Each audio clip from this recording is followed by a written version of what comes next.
what are the items that made the menu, with keeping in mind that little flair that you had growing up as a kid? I mean, do you see that in your menu?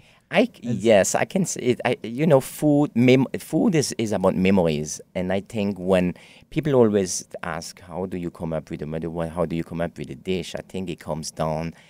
Sometimes it's a little bit selfish. You come up with dishes that you want to eat. Yeah. So, and it's you put so much hours in, and we put so many hours in what we do, that it needs to be also, it needs to talk to us in order to keep us engaged, in order to keep us moving forward with that stuff.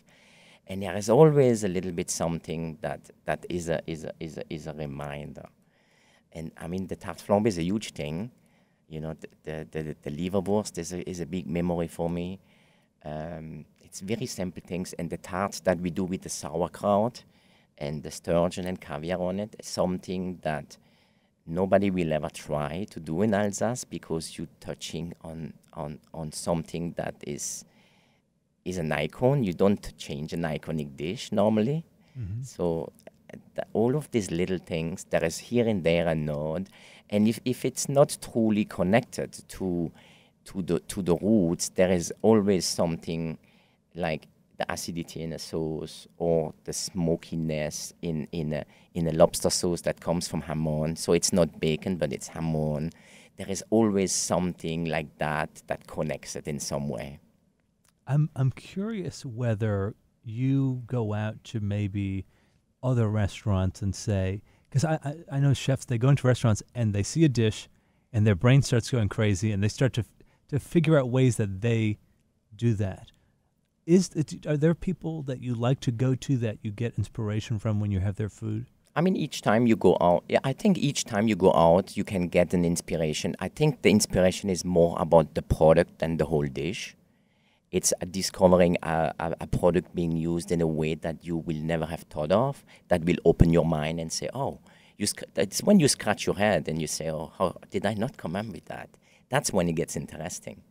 But going out and dissecting, I think that's what happens when you're a very young cook.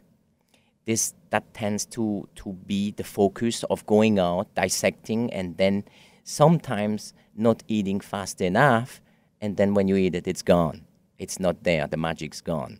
So I think as you get older, you kind of like go in, dig in, and you really want to appreciate it while it's warm or hot, and then think about it instead of dissecting. I think the biggest focus for me, and we talk about this, actually today we talked about on lineup, it's the taste. The biggest focus is the taste, and then the presentation is second. Once we achieve the taste in whatever we want to do, then we can work on how we want to make it look or how nicely we want to present it. But if the presentation is there and the taste is not matching the presentation, you're usually kind of disappointed. That's why I try to really put my focus on and teach the cooks that work with us in the kitchen that the most important thing is really to understand the product, get the best out of it, and get to the taste that you sometimes dream of. Mm-hmm. And draw from inside and instead draw of from looking inside. outside. Exactly. For the yes. inspiration. Yeah. Yeah.